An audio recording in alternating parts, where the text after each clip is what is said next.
case number 21DP000827. We'll start with announcements. Richard Nelson, attorney for the state of Florida DCF.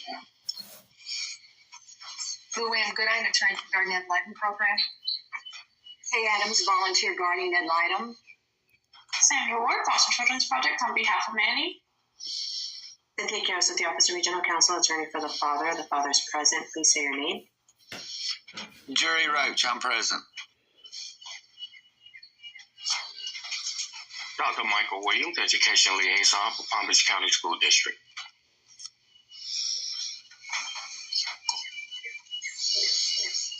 Your Honor, this was the department's motion and hearing request for psychotropic medication for the child, Manny Lucier. And one of the topics we had discussed with case management, or I was hoping for, is that case management would make it make accommodations for the father so that the father can communicate with the doctor that's prescribing the medication for the child, and that never occurred. I spoke with Mr. Nelson. Mr. Nelson was on vacation last week, so I wasn't able to speak with him last week. And I did update him, and I think that Mr. Nelson contacted the case manager. I was hoping that the case manager would be able to make a three-way call for the father and the doctor, and I presume that didn't occur. So at this point, Your Honor, I don't think that we can go forward, or I'm objecting to going forward, because the statute requires that the department make it, available for the father to communicate. The father needs to be included in the process when getting medication consultation, and that didn't occur in this case, so I think I need to ask for another date. And Your Honor, I've been trying to reach the case manager. You can see is not logged in right now. Philly Solomon. And I emailed him yesterday. Obviously, yesterday was my first day back, as you know, from a week off. I haven't received a response from him yet. But we acknowledge that the father should have the ability to talk to the doctor. Now, the medication, we've submitted the affidavit, the medical affidavit. It's in the court record. The child has lost his mother back in December, suffering from depression. The medication for now is just Prozac, an antidepressant, according to the affidavit. So we have no objection to resetting to give the father an opportunity to confer with the doctor. I think that's necessary and appropriate. The child is taking the medication, as the prescribing doctor noted, that it would be more likely than not to cause the child harm not to take the medication, which is permitted under the statute. And of course, with antidepressants like this, you don't want to just stop taking them. So we have no problem. Yes, ma'am? So I think this is the third time the father has brought up this request to speak, to get assistance with speaking with the doctor. That's my concern. I understand he hasn't had an opportunity to do that, but can we get Mr. Solomon here in the hearing so that hold on a moment. he's clear that this is something that needs to be a priority for him to complete at this point, because it's of course concerned, because it's not news. Am I correct, Ms. Quiroz? I think this is at least the third time. Yeah, we actually addressed it last Wednesday. I know, but I remember last Wednesday being not the first time you addressed it. I think you raised it before. On May 25th, when we scheduled the The hearing. Calendar call. Yeah, on May 25th, this was said, and it says, please arrange my notes that I sent to the case manager. I know. Say that explicitly. Please arrange a call ASAP with the prescribing doctor and father to explain the medication. That's the note that I sent to the case manager I'm giving out my work product on May 25th, so I can see that. Give me a moment, if I may, Your Honor. Right, I'm not concerned about it. I know you did what you needed to do, but on behalf of the department, Mr. Solomon needs to hear that this needs to be done and it needs to be right. I agree. Let me try to call right now, if I may place myself on mute. Sure. And barring that, I'll try his supervisor next. Thank you. Your Honor, in the meantime, do you mind if I get a breakout room with the client and the father? No, not at all. I can set that up. That's fine. Thank you. So, Mr. Roach, I'm going to set up a breakout room for you to speak with Ms. Quiros. You'll receive a message that says join. Okay.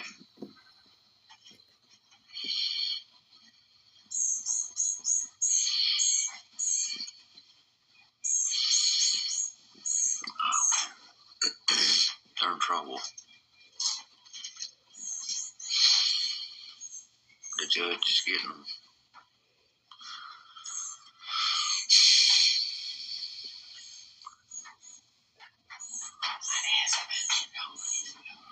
Hi, Mr. Roach. Good morning, Miss Cynthia. Good morning. So, in regards to the medication, apparently your son said that he didn't want to come to the hearing today. I was told by his attorney, which is Cassandra Ward, that he didn't want to be involved with this hearing.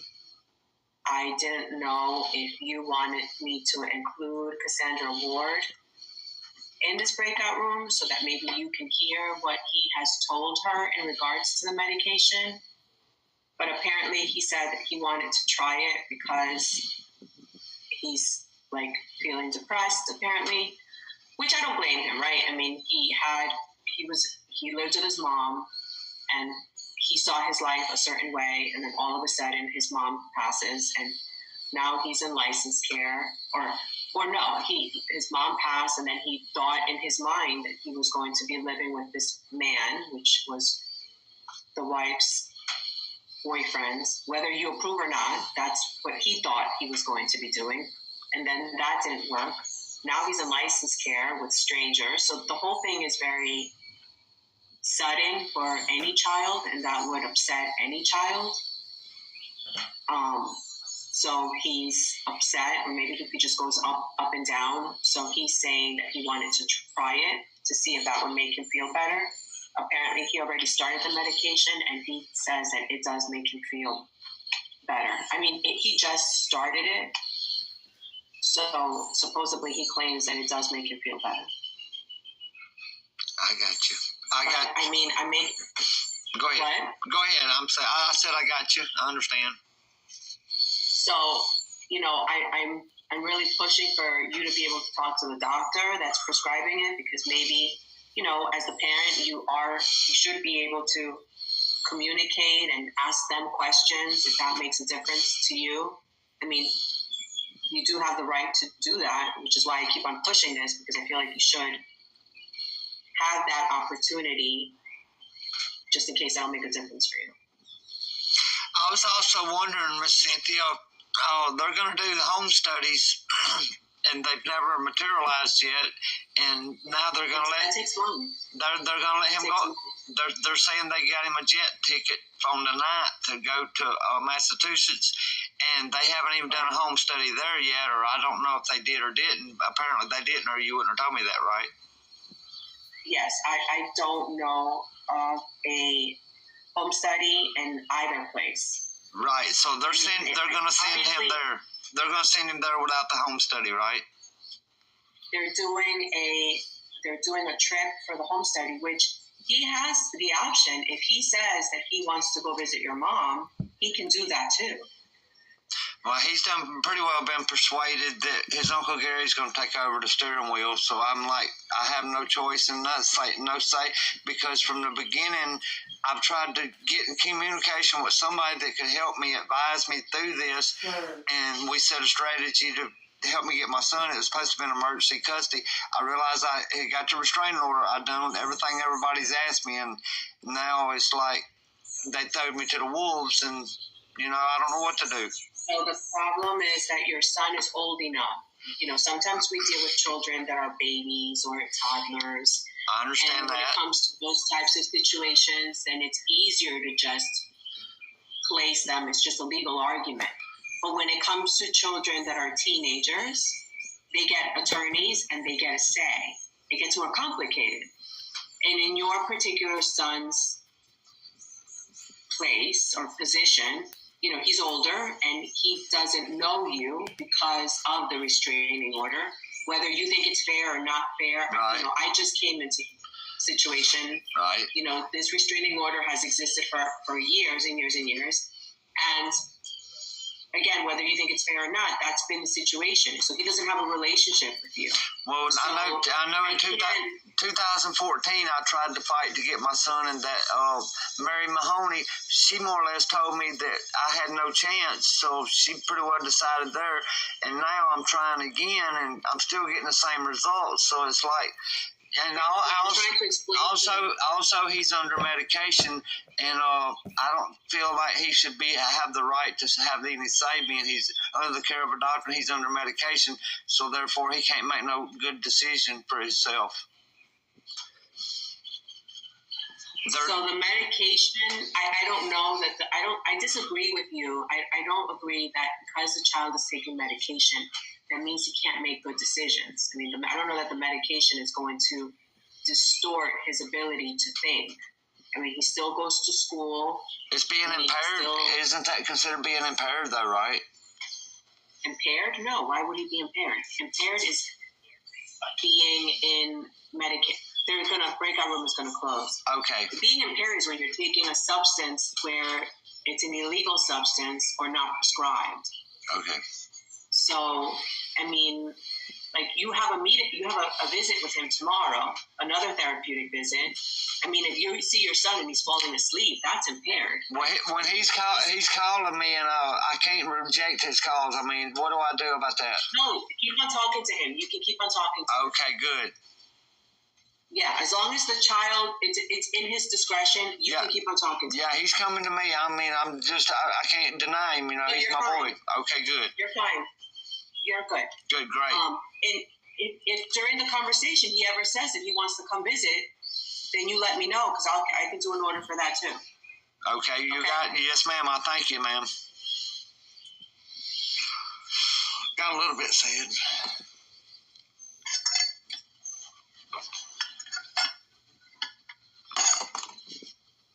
Recording in progress. Hold on.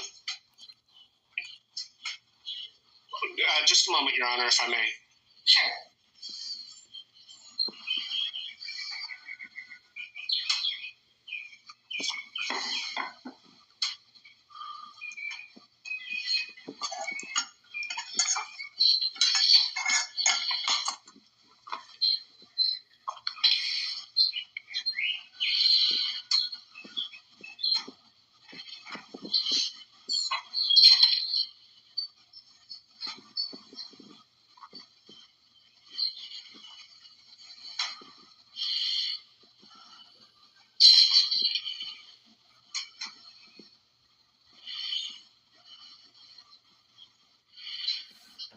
Okay, Your Honor, I just had to resend the link. This is Miss Sears, who's the supervisor. Thank you. All right, I think she's There on. she is. Okay. Excellent. Thank you. All right, Miss Sears, if you'd announce yourself, please, in the Lucier matter. Miss Sears, the Business Case Manager Supervisor with ChildNet. Thank you.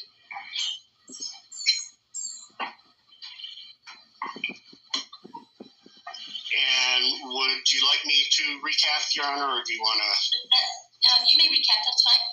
Okay, so Ms. Sears, we're here today for the motion for the psych meds, the Prozac for Manny.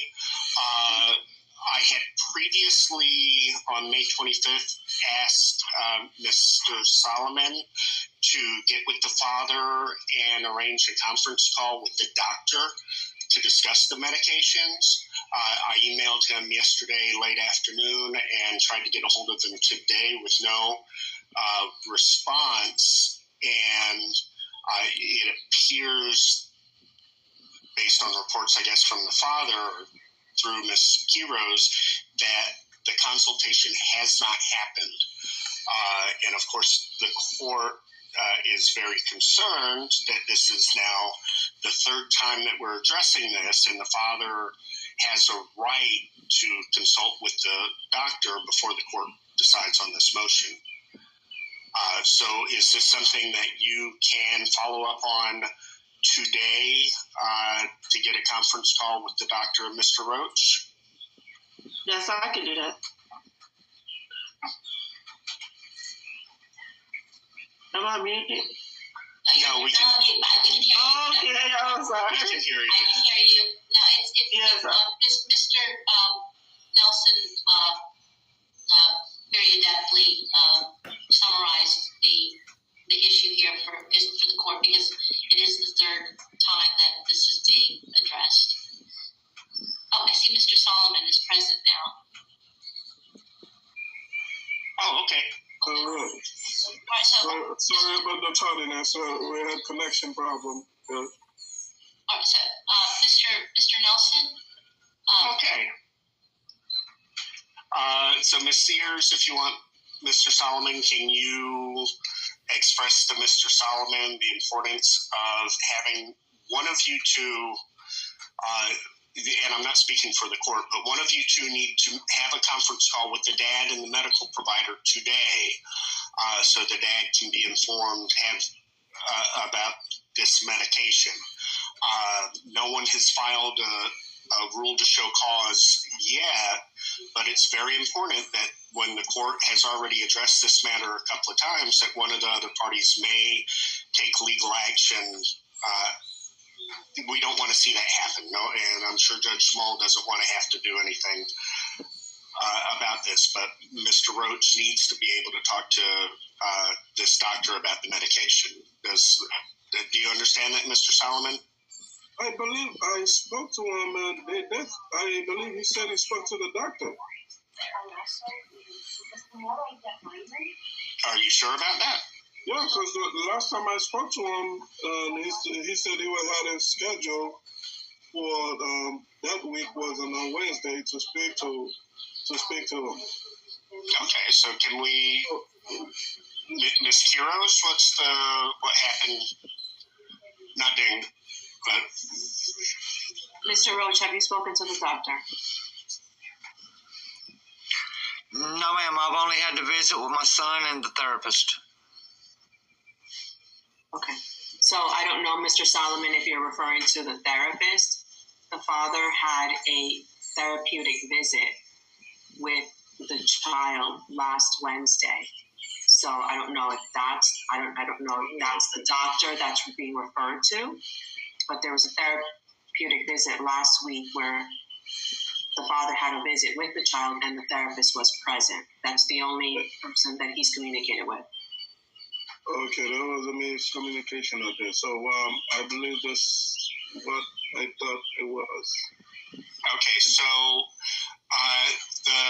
if I may, Your Honor, the doctor is Teresa Prescott. Right, with Hibiscus Children's Center in Fort Pierce, right? Okay, and the phone number is on the affidavit. If we can just do a three-way call as soon as this hearing's over with Mr. Roach and the medical provider, and they may set up a time, but we need to get this done so you can actually have a conversation with Dr. Prescott. So, Your Honor, what I suggest is perhaps we could set this for status again next Wednesday. I don't know if that call. It's not Next Wednesday. Oh, okay. Okay. Well, then I would ask would Your Honor like to proceed? Should we reset this for another hearing or status check? I don't know if having a conference with the doctor would make a difference. I've also asked Ms. Ward that the father be allowed to communicate with the child through the therapist during the call tomorrow so that they can also discuss it. So with all of those things, I don't know if it will make a difference. So I don't want to take the court's time and set it for another hearing date. And Your Honor, we're in agreement with that. Manny speaks openly about the medication. I don't foresee any issues discussing that during the therapeutic visit. Okay, so let's place this then on the docket for June 29th.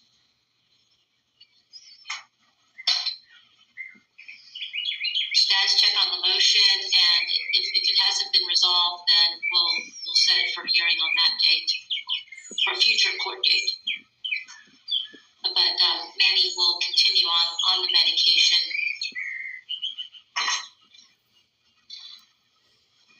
At this point, because to stop abruptly would pose a medical risk that is not that would not be appropriate, not be within the standard of care to abruptly stop the medication right now. And what time would that be? On the docket, 9 o'clock for June 29th. And that's not for the motion, but calendar call on the motion, is that? On the motion, correct. And then today, the effort has to be made after we recess for the hearing to coordinate this conference, this three-way telephone communication with the doctor. I can prepare an order for the consultation to be made by today. Right. Or at least. It doesn't have to necessarily, if it happens today, that would be ideal, but at least coordinate a date and time. By today. And to at least get a future date to actually have the consultation. Right. Understood, yes. Because the reason, and I appreciate Mr. Nelson getting Ms. Sears and Mr. Solomon here in the hearing. It's concerning when this has come up 3 times now, and this is important. All issues concerning children are important, but psychotropic medication, these issues are of certain importance that need to be addressed in a timely way.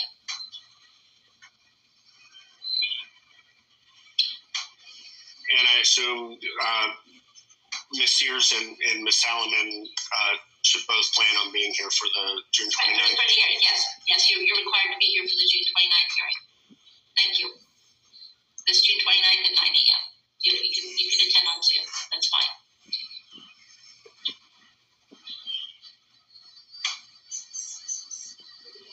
Okay. So I'm emailing the notes, Tiffany and Phil. I'm emailing the notes now that has the doctor's phone number in there.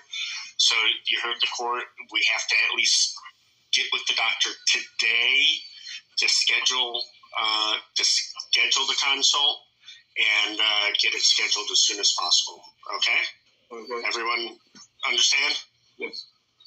Tiffany? Thank you. Thank you. I'm sorry about the. It sounds like there was just a little bit of confusion about which medical provider on Mr. Salomon's part. But I apologize to the court for that. Perhaps I didn't make it clear enough. Okay. Right. So I believe that. Let me just ask all counsel. Are there any other issues that we have to address concerning this matter that was set for today for Manny Lucia? I'll just state on the record that, actually, yes, I'll address this. There were 2 home studies that were ordered in this case, one for the maternal uncle and one for the paternal grandmother. And I think I've asked once before what the update was. Can we now that we have the supervisor and the case manager, can we have an update as to what, if anything, has occurred? So we have 2 pending. Do you know offhand, or do you need to check with your ICPC coordinator? Yes, I was checked with the ICPC coordinator. It's still pending on our part. Okay, so if you could check with our ICPC coordinator and have them follow up and give me a status update, when would you like that, Your Honor? Because sometimes I know with ICPC, they'll have to check with the receiving state. One of these is an expedited, one's not. So we should be able to get a status. Today's like Tuesday. Would Thursday or Friday be okay? For the expedited one, this Friday, June 10th would be acceptable. Okay, well, just for a status update, I think we can get a status on both. All right. Ms. Quiroz, do you have a concern with waiting till this Friday? No, that's fine. In addition, again, just for father's purposes, the child is going to go on a trip to go visit the maternal uncle based on normalcy. You did. Right, it's for it's a 30 days. visit, 30 days. Right? And if it needs, I think we discussed this at the last hearing. If there may be a need to extend the visit, and there would be. Am I recollecting correctly or no? No, it's just there's specific date. Yeah. Specific date. Okay, but if there's a need to adjust the date, the parties will advise and present the court with another order. Right. So during that time period, the father is supposed to continue to be able to have contact with the child, whether it's therapeutic visitation or otherwise. And we also have an order. The order does also include that. The father, brings up the fact that we don't have an ICPC home study for the uncle, and the child is going to visit the uncle without the results of the ICPC. So I've asked Ms. Ward if she can please speak to her client to see if he would also like to visit the paternal grandmother in Mississippi, also under normalcy standards. And Ms. Ward is going to speak with the child, and she's going to give us an update. And I just wanted to mention that out loud because I know that that's one of the things that the father is hoping would happen.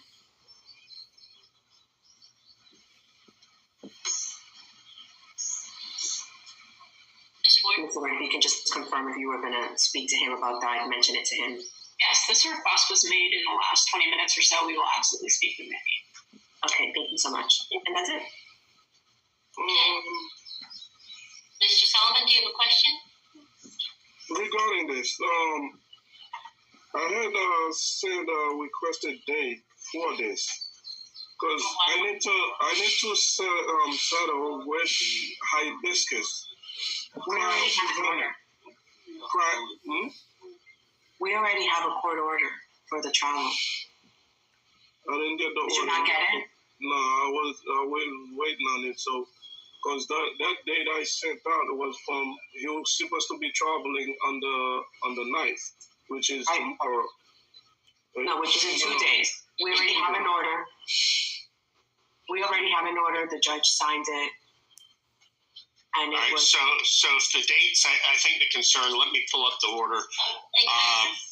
It was issued on June 2nd.